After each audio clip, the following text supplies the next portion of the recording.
You are getting 100% Jodi on Women Taking the Lead. The plan that was developed in the shuffle phase is beginning to be put into action.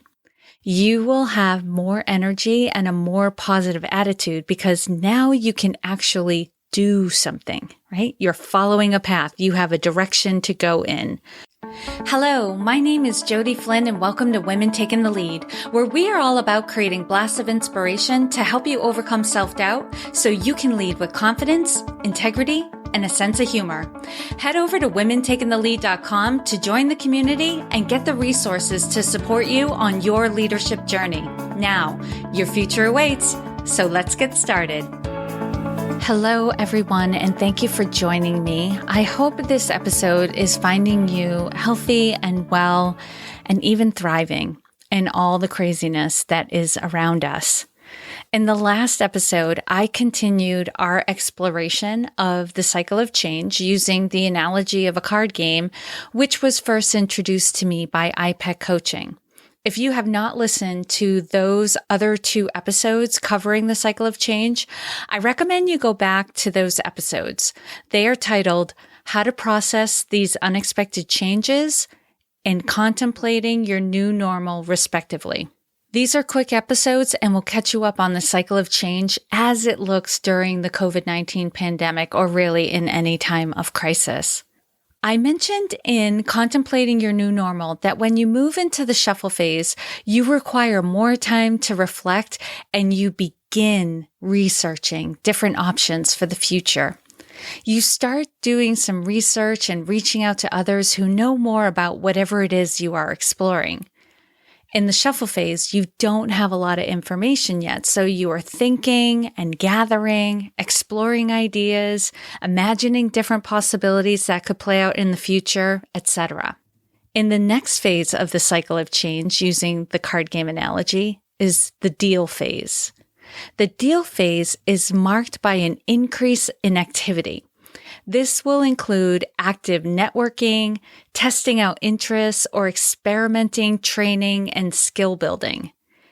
The plan that was developed in the shuffle phase is beginning to be put into action.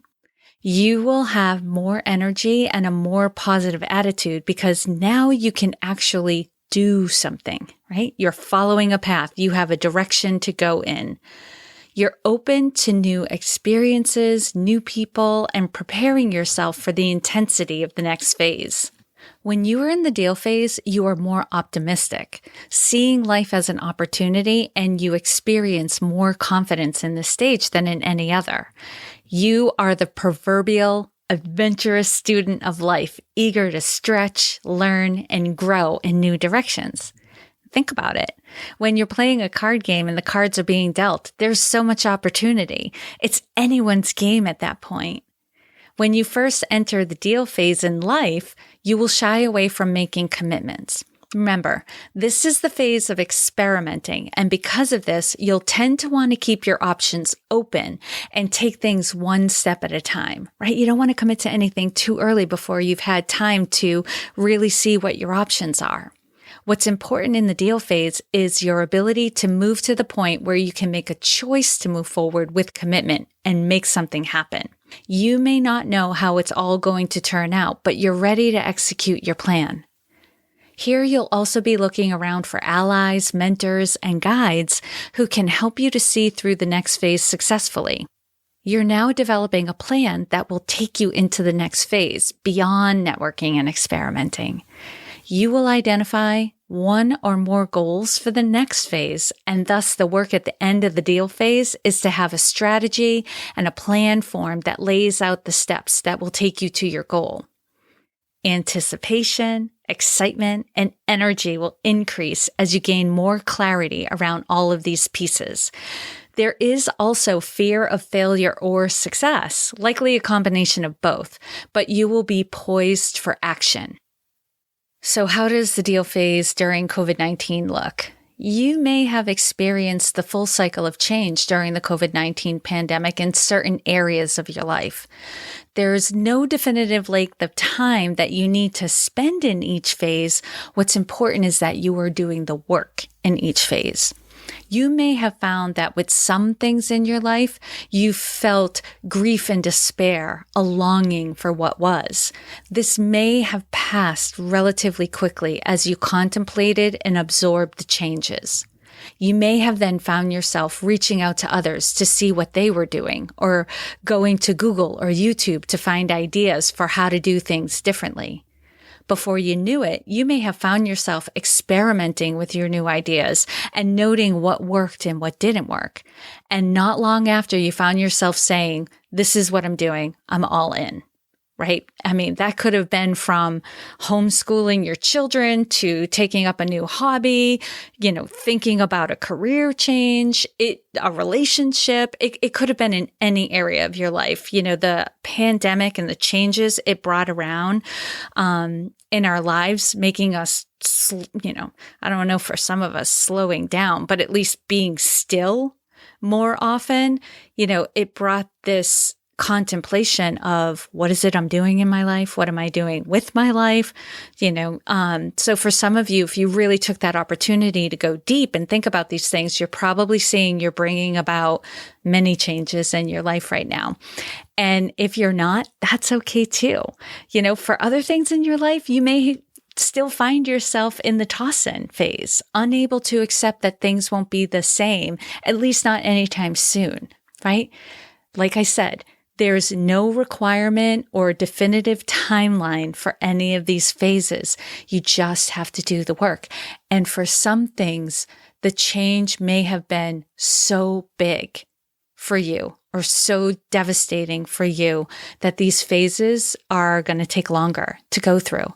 And that's okay, right? There's nothing, that has to happen in a certain way. So take pressure off yourself if you find yourself starting to do that. Just relax. You're okay. And whatever you're doing is fine. Okay, here are some things that will be helpful to you if you are finding yourself in the deal phase in any area of your life. 1, have a vision of what success will look like in the next phase. This will not only get you excited for what's to come, but may also help to identify any gaps in resources or training that you will need to set yourself up for success. In the last phase, you were identifying your core values and how you wanted to live your life. Here, it's also important to know what brings you alive, what value you want to bring, and at least a sense of what your purpose or mission is. If you can connect your goals to these things, it will fuel your fire.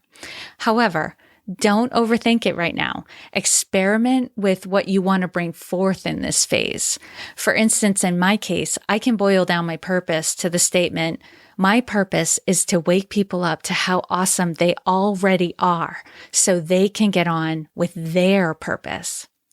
That is clearly tied to the goals I have for women taking the lead. And yes, it fuels my fire. It motivates me on days when I can't see progress or I just don't feel like it. When I think about that mission, that purpose, that lights me up. Start with the change you'd like to see in the world and let it unfold from there. Secondly, if you're externally motivated, find an accountability partner or an accountability group. This will help you keep up momentum. That's not to say you can't pivot based on what you're learning from your networking and experimenting. Forward momentum coming from informed decisions is what you're looking for here, and the accountability will help ensure that's what's happening. And lastly, having trusted advisors who have your highest good at heart and who can listen intently, cheer you on, and help you clarify your next steps is priceless. If you have someone like this who is also great at setting priorities and making a plan, especially if this is not your forte, that's a bonus. If you're in the deal phase and you have not yet read my book, Accomplished: How to Go From Dreaming to Doing, I'm going to strongly encourage you to do so. A lot of what you need to do to navigate the deal phase successfully is in this book. From creating a vision of success to getting at your core values, your purpose and mission, your superpowers, and even creating goals and designing a plan are in this book. It's a tool you do not want missing from your toolkit. You can find the paperback and Kindle version of Accomplished in Amazon. And as soon as I can get into the Portland Pod recording studio once again, I will have the book recorded, mastered, and uploaded into Audible for your listening pleasure as well. So stay tuned for that.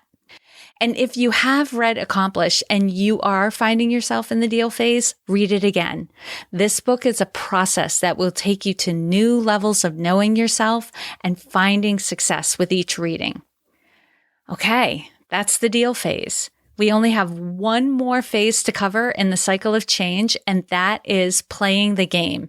And I'll be covering that in next week's episode. As always, I hope this was of value to you. And here's to your success. Thank you all for joining me on Women Taking the Lead.